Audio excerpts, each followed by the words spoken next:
So hey, I just gonna give a little update on COVID-19. It's 446 days, 64 weeks, and unfortunately we had a person in their 70s pass away, a male. Again, my condolences and prayers. We are coming out of this. Our infection rate's low as it's been in a long time, hospitalization, but people are still passing away from this, so please be cautious. It's nice to stand up here without a mask on and for all of us to be together, but again, if you don't have your vaccine, wear your mask, cough into your arm, clean your hands, stay 6 feet apart. We're getting through this. As of yesterday, we had 62% of Albany County's population has received the first dose. 54.3% has been fully vaccinated, which is good. And those 18 and above, we're at 72.8% with the first dose. So by the end of June, we're going to be there. We will be where we need to be, and we're almost there now. Statewide first dose for vaccine rate now is 53.6, and the second fully vaccinated is 45.7. So on the statewide level, we're ahead. We're doing a good job. We can continue to educate people, continue to give incentives for people to get vaccines. Please talk to people that have not got the vaccine and explain to them what the benefits are. And some of them are just nervous because they don't want to get the shots. We do have a pop-up clinic at the West Hill Refugee Center at 104 Ontario Street today from 4 to 6. And you can either get the Pfizer or the J&J.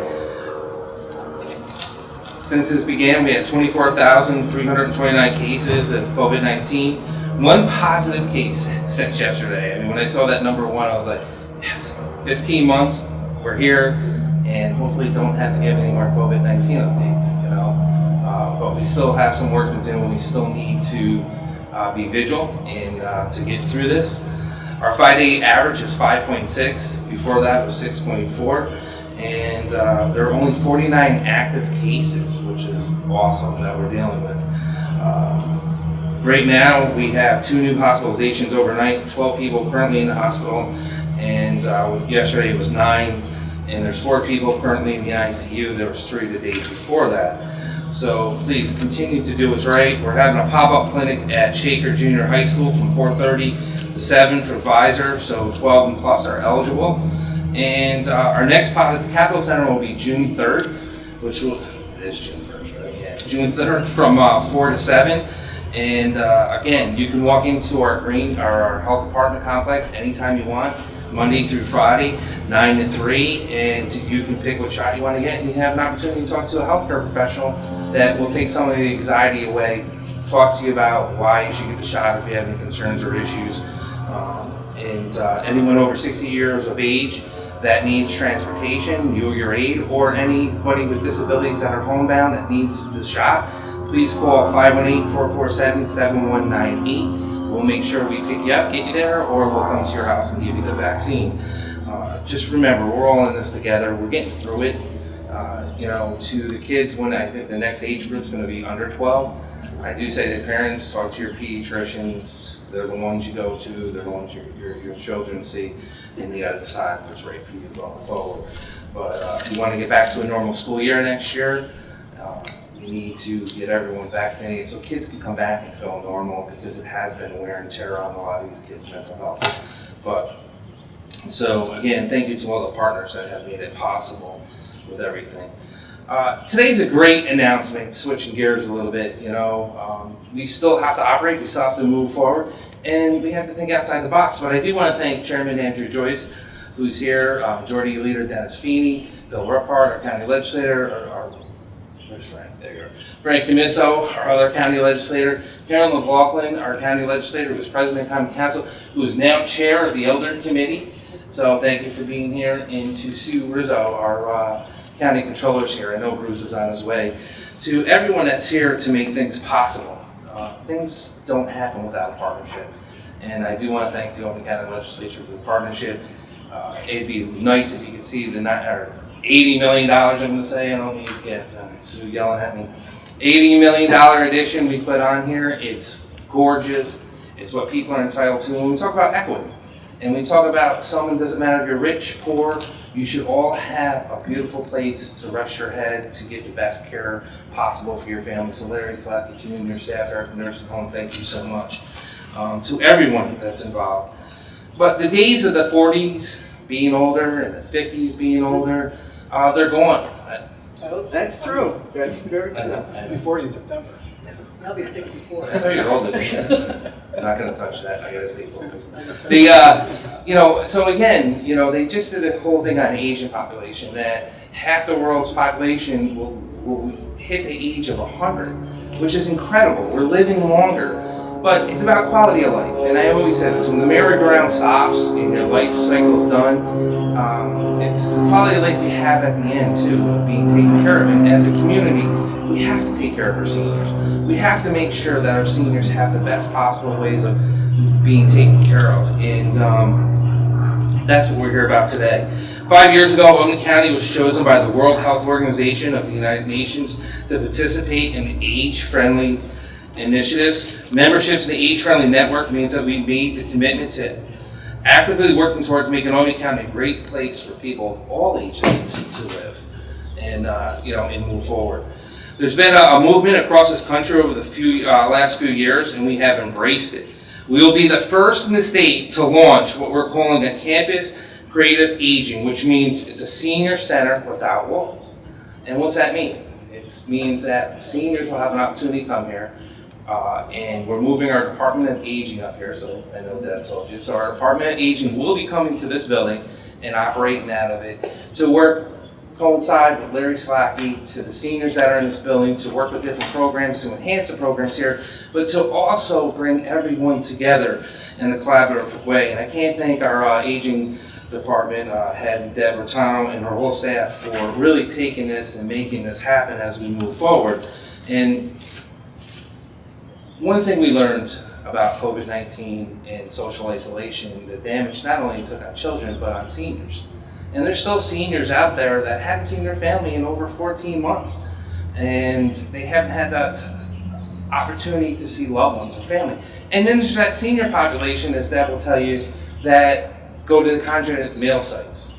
And that's their only action, or only place they get to socialize with someone outside of their home. It's the only time they actually get to see someone else in person. And it's so important that we started getting these congregate mail sites back, but most importantly, getting these seniors back so they're feeling like, life's moving forward. They're not just in their apartment or their house and life's passing them by. So by creating the aging means that we can sit there and have people come here, caretakers. Think about this, people are taking care of loved ones that are home all day, that are burnt out. People taking care of their spouse, their brothers, their sisters, that have been home taking care of them, that need a vacation. So this program is going to be a couple of multiple steps. You'll be able to drop off your loved one here for a day. You'll be able to drop your loved one off here for a week if you need to go on vacation and need to re-energize, you need to get recharged, and you need to take that break so you can continue to give that love and care to the person in your life. Listen, we're human. We all need breaks in life. We all need to take back, and if you learned anything from this last 15 months, is that sometimes you gotta take a step back, take a deep breath. And this program will give you the opportunity, and what's more important, it's about the arts. It's about bringing seniors into with the arts, music, to everything that you want to do to be creative, to stimulate them moving forward, and having a program with no walls where they can come to and have an opportunity not only to work with our aging department, but to see the great, beautiful setup here at the nursing home. And families will have that opportunity to experience both. So if they have to make that next step in life, they already know that they're going to be comfortable and have the best care that they can have. I'm going to let Deb talk, but I do want to say this is impossible without working with our aging committee and chair of the legislature. Our legislators, Frank, you've been committed to this for years, to everyone that's here, Dennis Feeney and everyone else, and Larry, but Deb, please. Good morning, and thank you. Thank you, County Executive, for your commitment and care for the Department of Aging. And thank you to Judge Leonard Weiss for coming and supporting us this morning. It means a lot. Thank you to all the legislators who are here. I also want to thank Larry Slatky. He's the Executive Director of Shaker Place, who's given his time and his wisdom to help us plan this move. Mary Rozak, thank you for planning this today. I'm so grateful. And thank you to my staff who drops everything to meet a challenge when it comes our way. Since I joined the county team almost 3 years ago, it seemed to me that a new way of doing business with our senior community needed to be created. The pandemic, with all its destruction, and also enabled us to reimagine aging. The tower here at Shaker Place, housing the aging office, the perfect way to begin a new transformation for aging. Accessibility for seniors is a basic ingredient.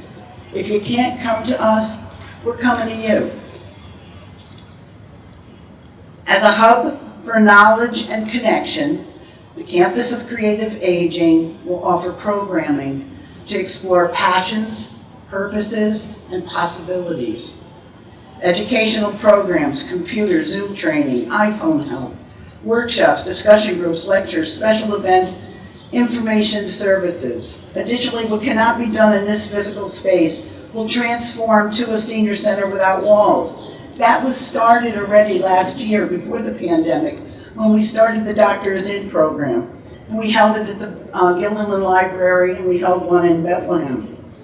But then we had to go on pause. We're going to continue this effort in the fall. Our restaurant program, which was a huge hit for the past 2 years, has now ended. But during the pandemic, it became a takeout opportunity for seniors. Who knew that that program would continue to help our older adults with isolation and which was caused by COVID, and at the same time help small restaurants keep their doors open.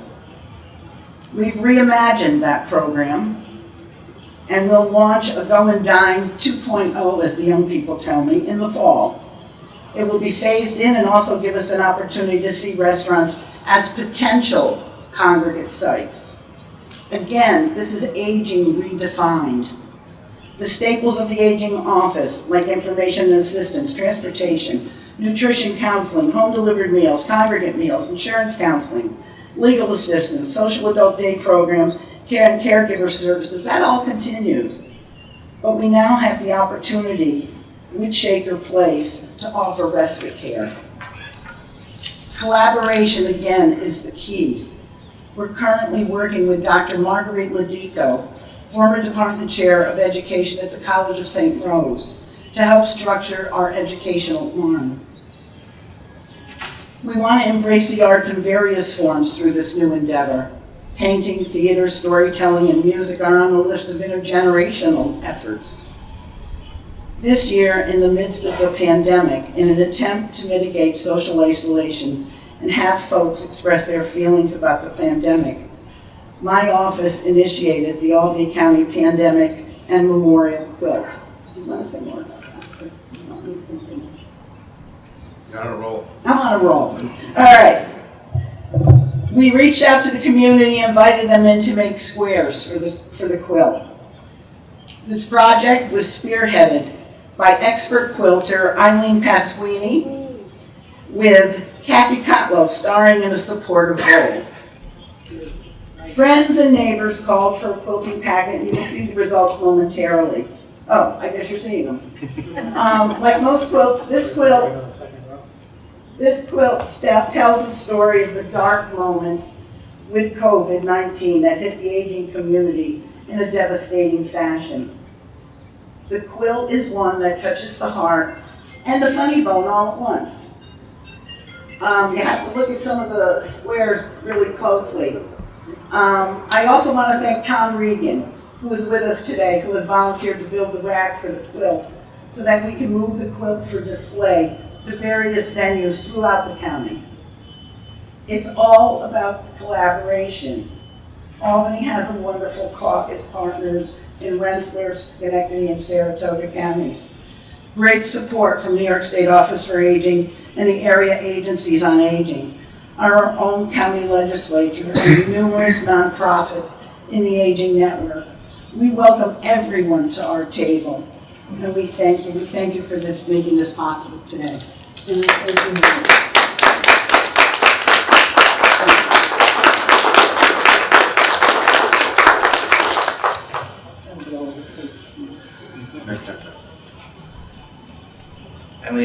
Thank you. And it is gorgeous. I was getting on my mother-in-law dinner last night because she was supposed to make the county seal, but she must have forgot at 110. But please, a great partner. Chairman Andrew Joyce, come on up and say a few words. Hey, good morning, everyone, and thanks to the county executive once again. This day and this moment is a perfect example of what happens when you put the right people in the right place at the right time. And the county executive and his team have exhibited incredible leadership from the moment this pandemic befell this county and this community. The actions that they took immediately from that moment has led us to this point now, where we have this incredible vaccination rate. We're gathering now in person without masks. It's an incredible testament to their leadership and all the hard work that began at the beginning. And through our work in the county legislature, I know the county executive had gone off and mentioned some folks, but just to hit on that theme again, the right people in the right place at the right time. Our Department of Aging has been there, the essentials, from the moment this pandemic hit as well. Month in, month out, meeting with the legislature, talking about what's needed, talking about all the requirements on the aging community and what's needed here at the nursing home.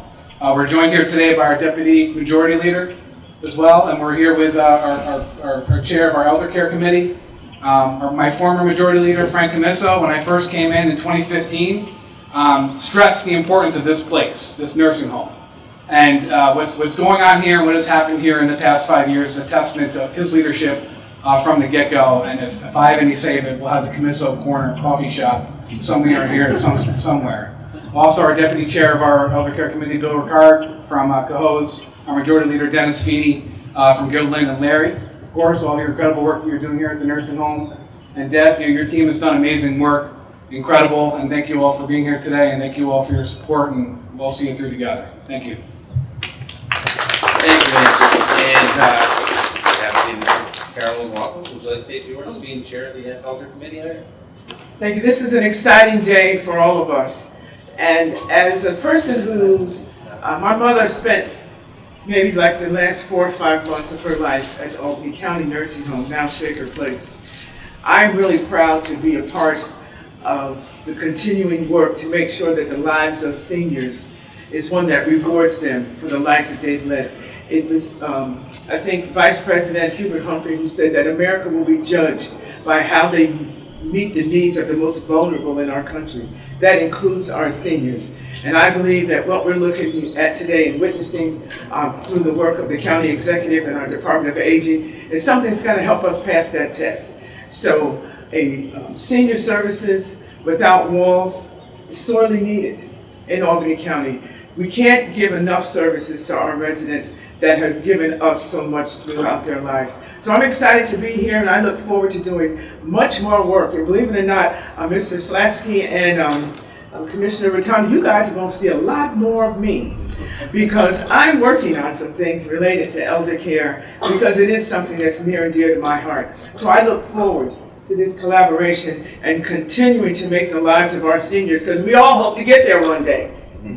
And we want to make sure things are in place, not only for the ones that we witness now, but for our lives. So thank you and congratulations on such a great initiative. And I know it's just nothing but onward and upward for all of us. Thank you, Carolyn.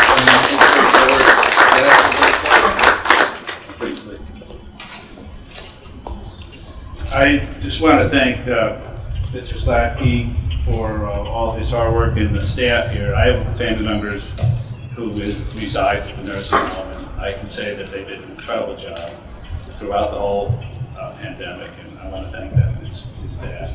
And I also want to thank Dan and Deb for this great initiative. This is something I think that will be very important for seniors in this community. A respite for people who take care of people who need to be taken care of homebound is a great idea. And to have a place where people can come. And I want to give a shout out to Judge Weiss, who was a contemporary of my father's. They were classmates in law school. Class of 48, correct, Judge? And it was great to see you here today, too. So I think this is going to be a great program. It's a great day for Albany County. Thank you.